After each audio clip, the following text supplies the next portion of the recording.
Sport is a very important aspect of one's life. Recreation, outdoors activities, whether it's social or health related. And recreation and sports start early in our lives, right from school years. We are going to talk about sports and recreation and accessibility for people with disabilities.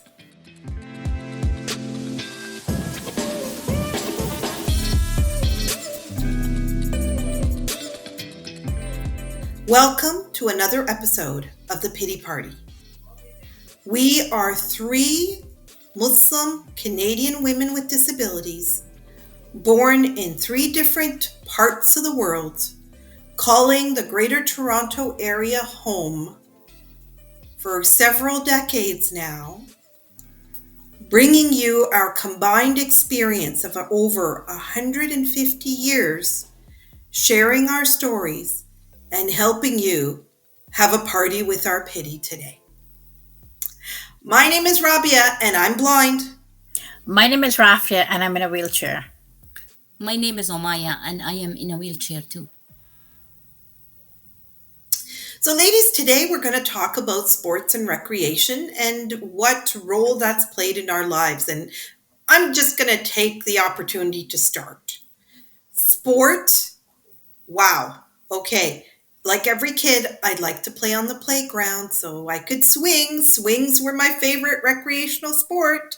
Slides were a bit tricky because you kind of got to fight your way up there with somebody else to get up the slide and boom down. But in school, sports was an issue.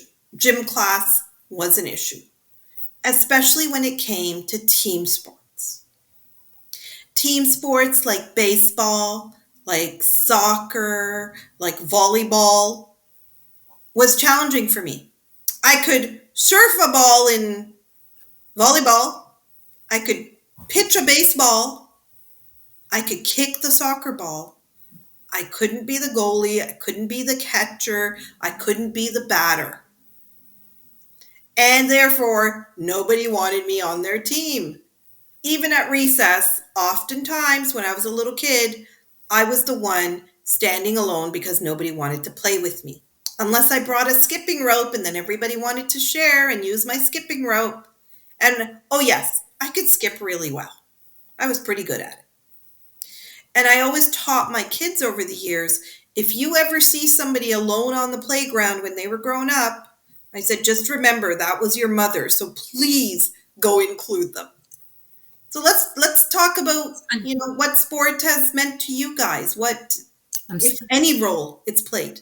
I'm going to start from the end, Rabia, what you ended with. I did exactly the same with my daughters. Like I always told them when they were young, if you see anybody who's not participating, you go and you try to talk to them and you try to help them come in.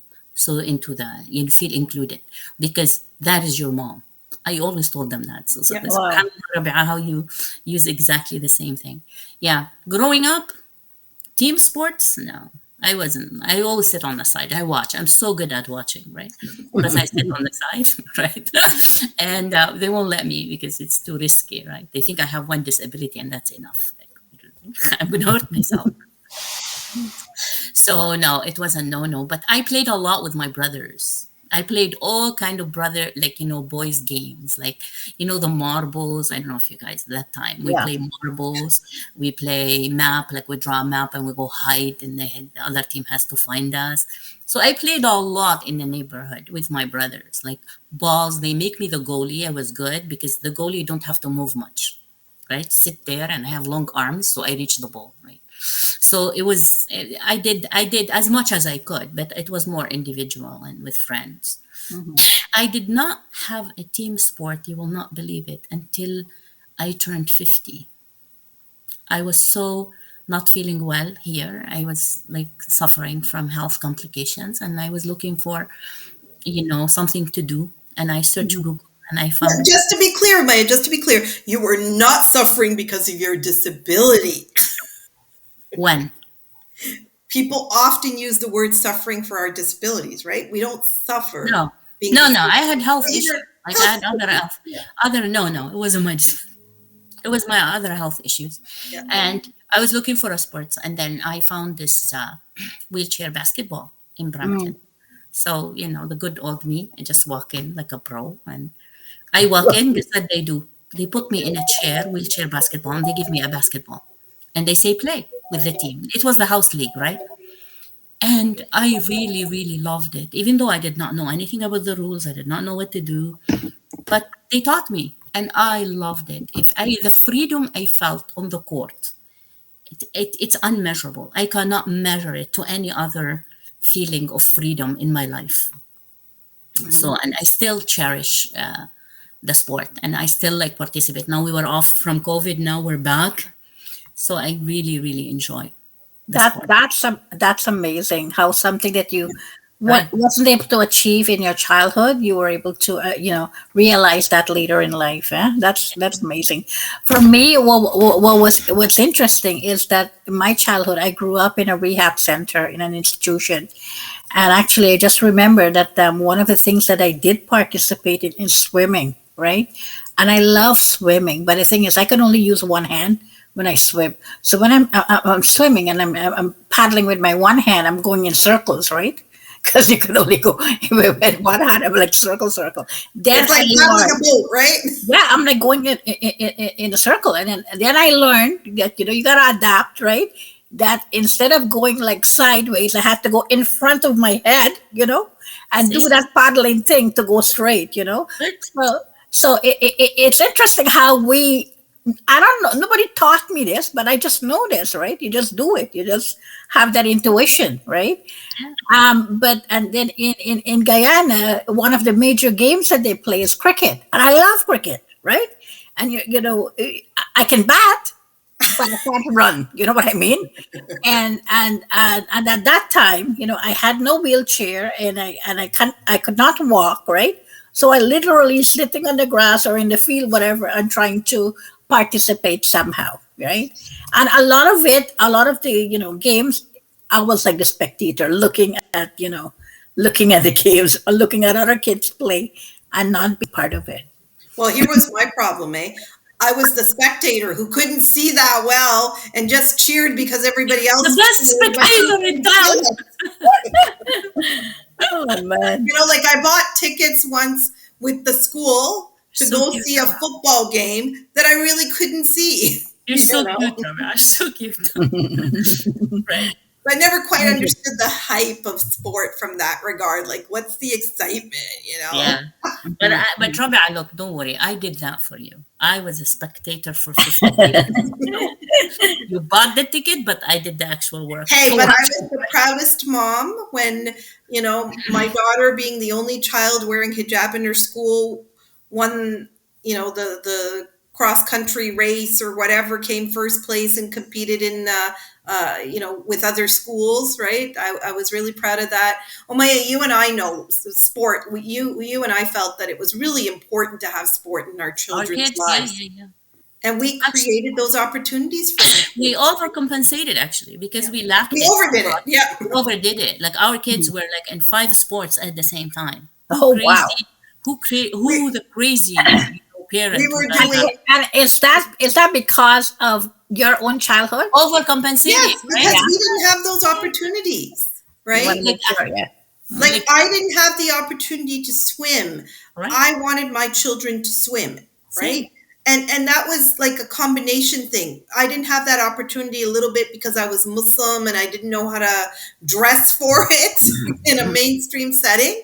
And a little bit of it was my vision loss, right? And Mhm. my parents, like, for newcomer families, a lot of times they're too busy working and trying to figure it all out. They don't know Yeah. or they don't value these kinds of things, right? They're like, yeah, you're going to school, that's great, It's right? not important. Like So, as an immigrant, so May yeah, and I, like, we made sure our kids went to swimming, crazy, went crazy. skating, went karate, went to play soccer, like four sports every week, You several name it. Wow. times. Yeah, Wow. it was crazy, Yeah, honestly. yeah, Mhm. and it was a blast. We built a sense of community through it, Yeah, right? And I think it's so important that people with disabilities participate in sport. It is so important. absolutely. At one point in my life, I used to go to Vardy Village, mhm, and that is a place where they have all these really nice Facility. facility and also exercise where you Yeah, can do your accessible exercise. equipment, yeah. yeah. Accessible equipment. That's the word I'm looking for. Thank you. Yes, exactly. Where I can just pull up my wheelchair to the exercise bike. They strap on my legs onto the paddle, and there I go. So I good. can get my workout that way, and it's amazing. Mhm. But We versed them in basketball. Just that they have a variety village like wheelchair basketball. They beat us every time because they are so good, right? really, But me, look, even when I lost, I won. To tell you the truth, I was winning every minute. that's the Nobody attitude. was. That's the attitude. That's the attitude. I don't think anybody was as happy as me on the court. I tell you, even though I'm maybe the last player, and you know what I mean. But it's just the feeling. It's so rewarding, and I want Yeah, to share yeah, this moment with you. It was so amazing feeling for me when 3 years, I think 3 or 4 years into I was practicing like into the game, they chose me for the women team for Ontario. I represented Ontario. wow, This was like out of this world. I'm telling you, yeah, imagine me in a championship, true real Wow. championship with teams from all over Canada, right? Like We have women. a Paralympian in the making, My God, I guys. tell you, yeah, I know. I tell you, it was the most rewarding. It's unmatched, that's like any other. So I say this for people like with disabilities to give it a try. There is yeah. all kinds of organizations right now that offer it, right? Yeah, I'm Well, just thinking, you gotta find, Oh my, that was in a manual wheelchair, right? yeah, yeah. Yeah. So But people there in are power. other sports. No, you don't have to do wheelchair basketball. You try. There's like these organizations that they have multi-sport. Like they start you in a multi-sport kind of thing, just to see your abilities. Like what could you do, right? Okay, So okay. you try like 4, 5, 6, 7 sports, right? Ah, On the lighter version, and then based on your abilities and your interest and what you like to do, you can choose one. Right? You don't have to be. For me, it was wheelchair basketball. I don't know why. I just like it, and that's amazing. I stopped. Yeah. what about And you, Rafia? Have you done anything else? What about ping pong? I I I tried ping pong, but ping pong I can only because the challenge with me was excuse me. I use a powered wheelchair, and I can Yeah. only use one hand. I do the bat yeah, thingy, and then if I have to move my wheelchair, it's my hand. It's like hard to juggle this thing, right? So it wasn't working for me. I couldn't move as fast with yeah. Mm. You as know what, fast as Rafia? I was thinking throwing may be good for you because mhm. throwing, there is a throwing, right? Yeah, Because that's only one hand and you're stationed, right? When yeah. you do it. That's that. So Like maybe something even, like darts. You mean? no, they have throwing like in outside, like Or not like a dark. javelin kind of thing? You mean? Yes, yes. Ooh. I I can share. I can I share with you. I Remind have me. to, but I have to be cautious because I don't want to overuse my hand. That's No, no, that's That's the no, balance. I'm just saying, Okay. like, you can do it you don't have to compete. Remember, there's two things in sports. There's recreation. By the way, there's another thing too that I found really interesting. It's the trampoline. Because Yes. I went to my sister's and in her I backyard don't like those things. she has a huge trampoline, right? So one day I got onto the trampoline and Did then you I had the bounce on kids, it? the kids now jumping on the trampoline. I'm like screaming my head out because I'm like flying up in the air.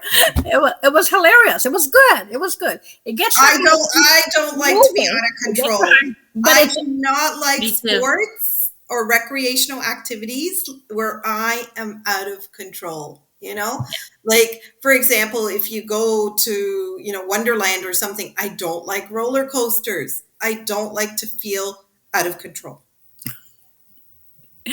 how about you, Maya? Have you ever been on one of those? No, I'm you like haven't. Rabia. See, me and Rabia, I'm learning so much. I'm so much like I've her. tried it, Omaya. I have I at am least no, tried I it, did and not I even. don't like it. Well, you're I, ahead of me. You're ahead. I have to tell you guys about my experience at the Sleeny. I went on one of those rides, one of those simple rides, right? And I was screaming my head off. The guy had to stop. You screamed so to much you stop had to at stop the first. ride. I was like, Okay. it was for me. It looks so innocent, like it's just moving like sideways, sideways.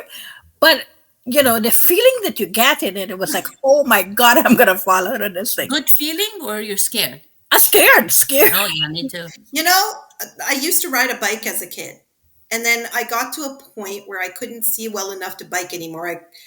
Crashed into a tree one day, embarrassed the heck out of myself in front of my friend's brother down the street because I crashed into a tree trying to avoid his bike. Mm, And so I ended up selling the bike. Now, fast forward like 40 years later or something, mm. I rode a tandem bike with my husband. Good. There you You know, go. we, Yes. we It's did so the romantic, we, Rabbi. Rabia, I like Rabia, it. maybe you need to explain I what a like it. tandem bike is. So tandem bike is a double bike. Yeah. So a person sits in the front and a person in the back. So we decided to do the Tour de Mississauga. First time biking after so long. And then, because of this pandemic experience, we actually went out and bought ourselves a bike because like my husband wanted to do some sort of exercise. He wasn't able to go do his team sports and stuff. He was biking with the kids. I think I kind of felt left out, like I want to do something. So he was like, let's buy a tandem bike. I said, yes, I am going to buy the luxury version of a tandem bike because I never had a car before, right? Like I never bought myself a car to drive, right? Mhm. So I said, I'll buy myself the best bike. So That's we got a amazing. really nice tandem bike. We got the helmet, the whole, thing. And we started to bike regularly. And it's an incredible, incredible feeling. Yeah. You know, And I, Yeah. I think the recreational activity that I want to do again that I did in university a couple of times is horseback riding. Oh And my mm, wow. joke Yes. is, as long as the horse can see, I'm good. Right? As long as the horse can see where he's going or she's going, I am good. you And I are so think that good. would be absolute freedom for me if I have a trained horse and I can go trail riding. That would be like something completely independent, I That would would be love to that go would that be way. something that would be something I would love to try myself too. Actually, So I we need want to Yes. to. find a place. Let's make it happen. Yeah. And on Yeah. that And note, one minor yeah. correction about what I said, like I didn't practice. I rode the mule every day. Whoa. Every day, not alone though, with my brother. Okay, Omaya, you want to compete on that? I rode a Right. mule. I rode No, a I did. donkey. I I did. rode No, a I'm just saying, if buffalo. you're considering this a sport, yes, I Oh, did that every And day. and I rode a camel, But we use screaming it, my no, head we off. use it to go because we live in a mountain area. We have to go to the fields, right? So my Yeah. brothers, every morning, we have two, three mules. So they have to go, each brother go to. So I choose which trip I want to go to, right? wow, that's amazing. Every day. But Amaya, that's interesting because as a Yeah, person with a disability, yes, it makes a lot of I sense. did. Yeah, To yeah. put a No, I mule rode, and take you. but Wow. I never was strong, like have the courage to You know, lead myself. So I Yeah. have I just I have to ride tell you behind my guys a brother. story I here. hold on to him, and he take me on the trip. I have to tell you guys a story here. Yeah, May Allah subhanahu wa ta'ala grant him Jannah. A distant relative of my parents, when we went to visit Pakistan about 3 years ago, he passed away, but my mother was telling us a story and everybody was talking about it when we were there. He was a military man. In his retirement, he had a stroke and had difficulty walking. His mule would sit down, yeah, wait for him to sit, and then rise up and walk. yeah. Like he had this mule trained to Mm, accommodate him. that's Animals are amazing. amazing. That's amazing. Yes. And Well, if you And can Rabia, bond with them, they're there Rabia, amazing. there is so listen, much there are so much more sports that we would like to still I know. explore, Rabia. And Rabia, I want to tell you one Okay, thing. so I want to share horseback one little riding, secret. I I want to share one promise. little secret with you, Rabia. Hmm. If you ride the mule and he's know the home, like it, like say our Yeah, mule, he'll take you home. right? If you ever lost, Wow. he will go home. He know the way Yeah, to go home. yeah, Wow. they know how to get home. He will That's why always it's bring you really home. that's why Don't it's forget really that. hard to sell them and get rid of them because they keep coming back. Right. Oh my God, that's amazing. I didn't know that. Wow. Yeah. They do. They do. So, ladies, I promise next summer to find a place where we can do horseback riding for people with disabilities. I know that there are places for people with autism and stuff because horseback riding is considered very therapeutic. Mhm. Okay, but we're going to find a place that'll not say, "Ooh, liability, we can't have you ride," and will let us ride and enjoy the Yeah, freedom of the outdoors. Okay, sounds good. All and right. this is the end, my third effort to end our pity party today. Thank you. Thank you. Thank you.